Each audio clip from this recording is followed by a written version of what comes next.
first day working full-time on WillPower. I was going to just post up all the images of things that happened, but I thought, nah, I'll just do a little tour and video it. Then I don't have to export all the images one after another. So, to start, look, textures of things, walls and floors. These are kind of, they don't animate, but they're like modular. You know, they're all like tile-based and they repeat back on themselves, so you can like stack them around and things like that, which is nice. What else is there? There's a key. These are one of the first keys that you'd collect. It's just a standard one. I could change its colors because, you know, Toon Boom nodes and Toon Boom swatches and that. It rotates. Yeah. And it does a little sparkle as well. Wait. Yeah. So the style, I've been back and forth a bit. I'm deliberately kind of keeping it sort of crude and cartoony because then it's easier to pump out. As you'll see how much I was able to make in one day, which was nice.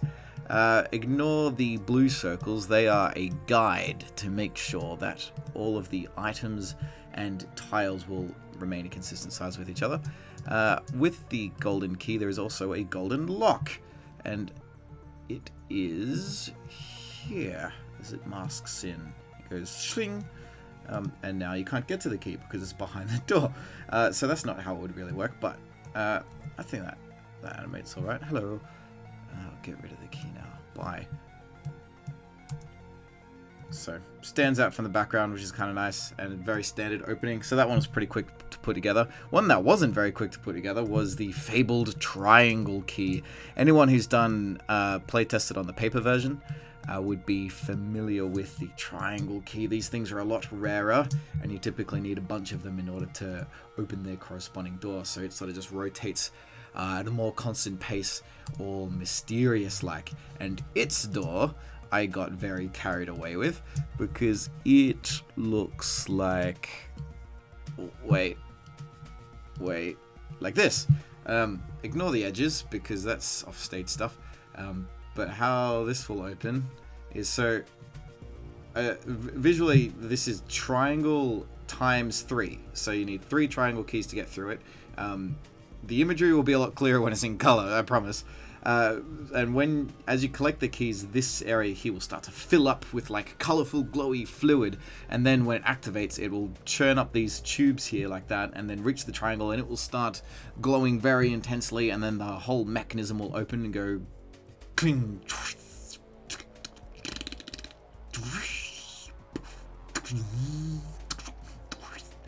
And inside we'll have like maybe a treasure, or you can get through to the next area, all sorts of things. But that's an exciting door. I spent way more time on that than I probably should have, but I like complicated lock mechanisms. Leave me alone. Next was a boss character. It looks like this. There he is. He's like guarding a key, and WillPower is down here trying to get him. I'm gonna get that key. No, not if I can help it.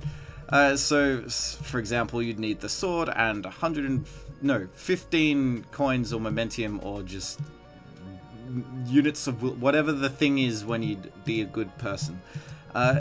It only has a little bit of movement at the moment. I only got as far as, you know, a little bit of hand movement there, and these fingers twitching underneath the key before I got bored and moved on. But that's because it is completely rigged. It's not a turnaround rig, but from what is there, it is. I mean, look at this. It's the same as what you'd see in any other show, really. So, you know, the eyebrows go, and you can make his eyes look all around. The jaw will probably be able to open up and down. His face will go. Yeah! Maybe I'll put like a kitten inside, just something to sort of weed you out, because I like his little cute feetsies as well. It's got deformers all through it as well, so I might be able to get a bit, you know, a fair bit of movement out of it. Be able to bend the arms around. The tail will definitely have a bit of a curl to it, and the main body is all envelope deformers, so that will be able to stretch it all sorts of different shapes. Maybe overkill, considering how much time I spent building it, and then, you know, I got bored of animating it right away. But I'm just wondering about how much animation each one of these enemy characters will have, because we'll have its like idle fighting thing, taking damage, and likely a death as well. So I'm going to be doing this one as a rigged format, and I'm going to try out doing the next boss enemy as a frame by frame one to see which one's quicker and what looks more effective. And finally, wait, hang on. I mentioned the sword. I did the sword. I forgot that I did that. That one was like super quick. It was like, I'm gonna budget an hour of the schedule to do the sword, and then I think it took like 10 minutes. So that was a satisfying turnaround. Here it is, and it just does a little swing. So it swings up and down, but you see it's also got that little bit of glimmer of light going up like that. I'll probably give it a glow at some point, we'll see. Anyway, the last thing, it's just a bit of sketches at the end of the day as I started to run out of steam, also because I'm using a standing desk at home, which I haven't done before, and my back started to ache real bad because I'm not a fit person. So this is just something to help wrap up with, and it is just sketches of the character of Will. And I'm pretty settled on the base design now, where it's simple enough to animate easily. It's fairly unique. You'd be able to recognize who it is when they're small. The colors will be interesting, like the visor and these black portions and the ponytail will all sort of light up and glow and shift colors depending on the scenario in the game. The visor will probably be able to manipulate a little bit to be able to emote and have different expressions. I've been back and forth on whether or not there'll be arms or just like floating Rayman style hands. What else? Oh yes, they hover. Yeah, Will sort of hovers about, I guess. And I'm losing my train of thought because I'm trying to do all this in one take.